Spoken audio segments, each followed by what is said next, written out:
Hi guys! Welcome back at Nuna Sports. Andito tayo sa Arca South at may nakuha tayong panibagong malalaro. Anong pangalan ni ate? Janlyn po. Si Ate Janlyn. Ate Janlyn, may challenge kami sa'yo. Huhulaan mo lang kung high or low ang baraha. Para sa ating first card, Queen of Clubs. Okay ate, high or low?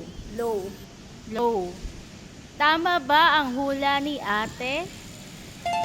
Low! Para sa first round, meron na siyang 20 pesos. High or low, ate? High. High. Para sa ating second round, high. Jack of clubs. Ate, third round, high or low? Low. Low. Ate, fourth round. Low. Yay! Isa na lang, meron na 100 pesos si ate. Para sa ating last round, High.